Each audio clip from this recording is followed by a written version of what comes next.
Defensive driving techniques are at the heart of Connex Rail's train driving policy.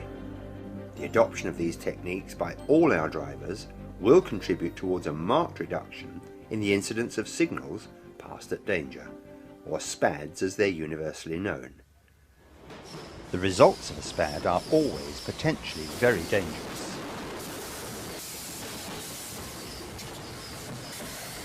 One thing's certain, no driver would be involved in a SPAD voluntarily. So what can we do to minimise the risks? Well, one area of risk, particularly to the less experienced driver, is that arising from poor rail condition. At certain times, and particularly during the autumn leaf fall season, the head of the rail becomes contaminated.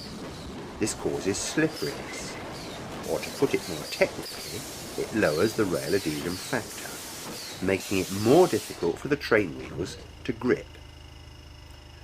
Railhead contamination can also happen at certain locations all year round, due to industrial pollution or certain natural conditions. This lack of grip can make it difficult to start the train. The wheels spin under power, providing very little traction. However, more importantly from a safety point of view, this lack of grip can cause the wheels to lock up during braking. The effect of this is to extend the distance required to stop, sometimes quite dramatically. Before we look at what you, the driver, can do to combat the effects of low adhesion, let's just look at some of the on-train technology. Most of the large Connex fleet of modern multiple unit trains are fitted with wheel slide protection. This software-controlled equipment references the rotational speed of each axle to the other axles on the vehicle. As soon as it detects any tendency for a wheel set to lock up, in other words a wheel that slows down compared to the others, it partially releases the brake on that wheel set. It thus adjusts the braking effort on each axle up to the maximum the rail adhesion will stand. What's more, it does it very quickly, much more quickly than any manual control of the brake could achieve. Of course, there's always the danger that all the wheels will lock up simultaneously.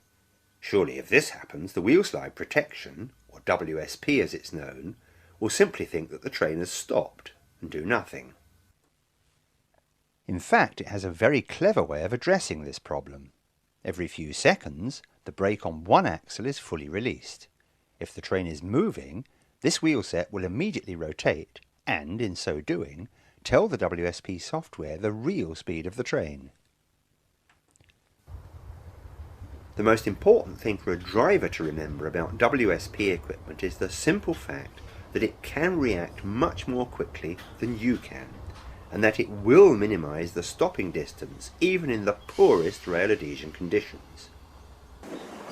Later in the programme, we'll see how WSP works in some very poor rail conditions, and we'll speak to some drivers after their first experience of these conditions. Not all Connex trains are fitted with wheel slide protection. The older Class 400 series EMUs with their clasp brakes are not fitted, so in poor rail conditions it falls to the driver to manually adjust the braking to prevent wheel slide and minimise stopping distances. We'll come back to this a bit later. Some of the more recent types of multiple unit train, for example the Class 508 and the new Class 375, are also provided with sanding equipment. With this equipment, sand is delivered to the railhead immediately in front of the wheel to restore its grip on the rail. The application of sand is controlled by the WSP equipment when the brake controller is placed in step 3, or emergency. Now that we've looked at the train equipment that's there to help you in slippery conditions, we need to consider forewarning that these conditions might exist. The most obvious forewarning comes from observation. Look at the weather conditions. The first onset of rain after a long dry spell will cause the rails to become slippery. Damp, misty weather conditions will have the same effect. Certain seasons of the year bring slippery conditions. The most notorious is the autumn leaf fall. In addition to your own observations, warning of low adhesion is given in various publications. The rail track sectional appendix gives details of known locations where low adhesion hazards can be expected. These hazard warnings are updated in the periodical and weekly operating notices. When you attend for duty, read the late notices carefully. Look for details of expected low adhesion conditions on that day.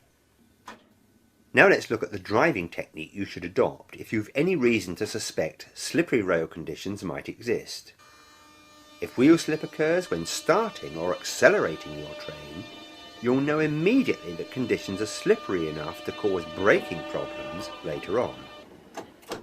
Don't let wheel slip continue unchecked. It can cause damage to both the railhead and the train wheels. Move the power controller back to the off position, then select notch 1.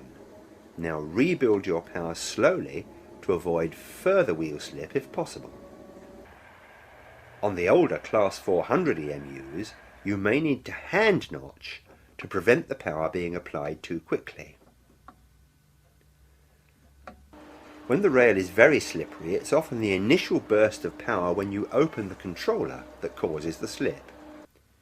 A good tip in these conditions is to maintain a small brake application, take power, then release the brake.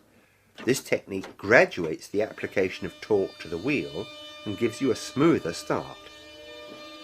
The same technique can be achieved on the networker or the Class 375 with the combined power brake controller by holding in the hill start button. When you suspect that conditions might be a bit slippery, carry out frequent running brake tests. This will give you a feel for the rail condition and you'll be able to adapt your driving technique accordingly. The golden rule is this: if you've any reason to think that low adhesion conditions might be encountered, brake earlier and brake lighter. In these conditions, the distance you'll need to stop can be very extended, even doubled. Take extra care on your final approach to a stopping point, be it a station platform or a signal at danger. A low-speed wheel slide could still cause a run-by. If necessary, take all the speed off the train well in advance, then approach the stopping point at walking pace. Connex trains fitted with wheel slide protection are those equipped with 3-step brakes. In low adhesion conditions, you should make an initial application in step 1 or step 2, depending on the unit type.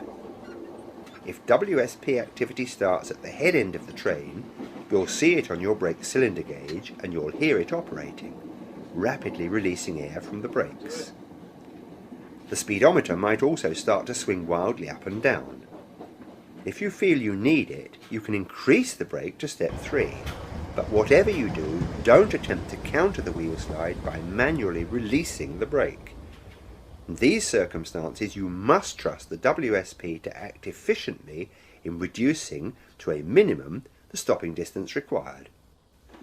Also, don't forget that, however alarming it may seem, the rapid WSP activity at the head end of the train is helping to clean the railhead, giving the wheels further back a better chance to grip. If you start fanning the brake yourself, you'll only confuse the WSP equipment and take much longer to stop. The older Connex trains are equipped with the Westinghouse automatic air brake combined with the non-automatic electro-pneumatic brake, known as the EP brake. These trains don't have wheel slide protection, so if you begin to experience wheel slide, you'll need to partially release the brake to get the wheels rotating, then reapply. In other words, the action you take with these older trains is the exact opposite of that for WSP-fitted disc brakes. Manual adjustment of the brake to counter the tendency for the wheels to slide. Finally, with all types of unit, if your stopping distance is becoming very extended and you're in danger of overrunning a station platform or passing a red signal, make an immediate emergency brake application and leave the brake controller in this position until the train has stopped. Now it's time to join our first group of drivers at Ockley. The technicians from AEA have created a simulation of low adhesion conditions by contaminating the railhead. This will give our drivers their first chance to experience train handling in conditions that would normally be quite dangerous. Here, of course, we're the only train on the line, so the training can be undertaken in complete safety. Before the first driver takes the controls, the group is briefed by a driver standards manager. With the briefing over, it's time for the first driver to take the controls over the simulated low adhesion section. Up platform, you'll see the lights, see the focus and the lights. When we see that, we shut off. Shut off. Right, application 2, right, yeah.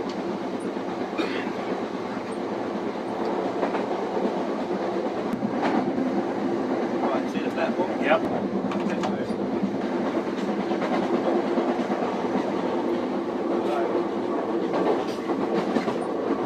Hello, Chris.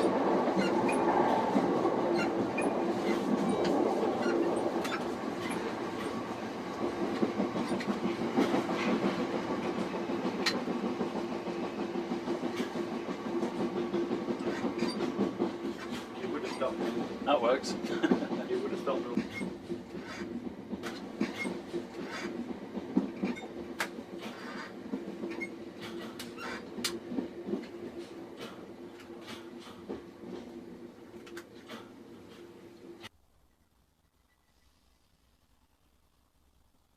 We'll try a bit of aggressive driving this time, we'll make it early so we know it's a bad one. Okay, shut it off. Let's move.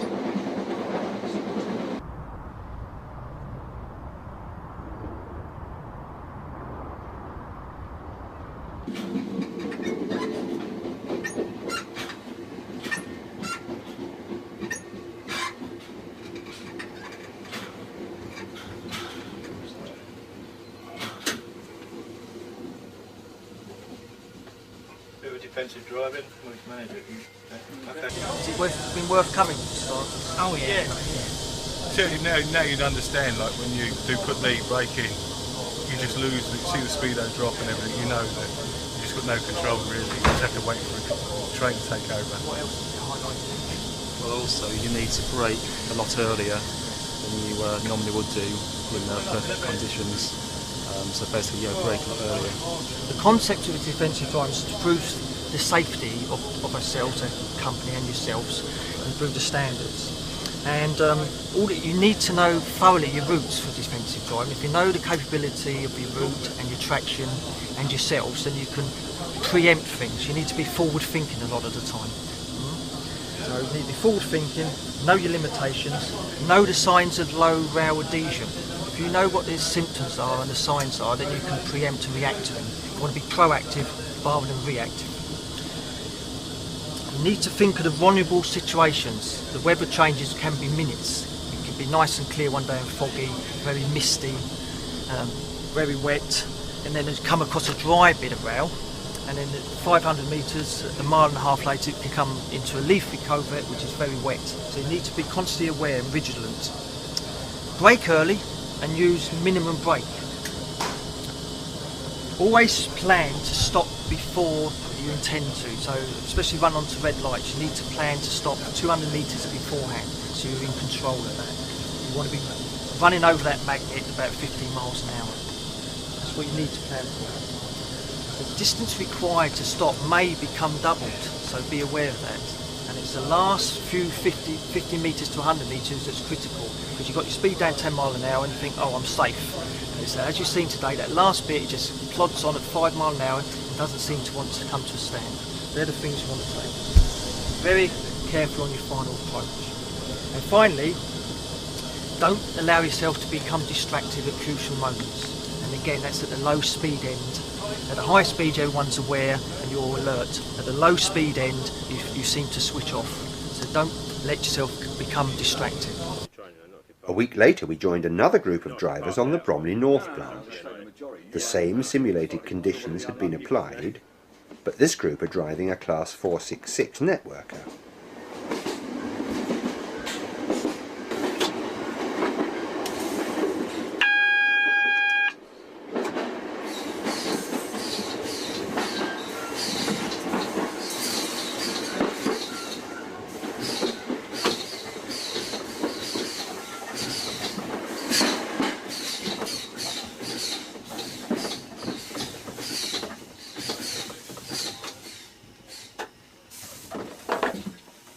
We've now spent 2 hours up on the Bromley North branch experiencing the WSP, how it works, all the noises, the sounds, the actions of the train, the braking technique, the styles. Have you enjoyed your sessions here? Have you learnt anything from it? It's nice to know what to expect out there come the lethal season. I think it's shown doing it at different speeds, the different reaction that you get from the train and the different stopping, with just sort of like 5 mile an hour difference, what it can make. Yeah. So that's useful to know, certainly. Now you're going to drive defensively. Are you quite happy that once you know that conditions are bad and you know how the WSP is going to perform, that you can stop the train in the right place? Yeah. Yes, I felt it was beneficial to experience these under control conditions. So I think that'll be beneficial for the future. For both groups, this has been an invaluable experience, gained under simulated test conditions in complete safety. It means that when they encounter low adhesion for real, they'll have solid experience to fall back on.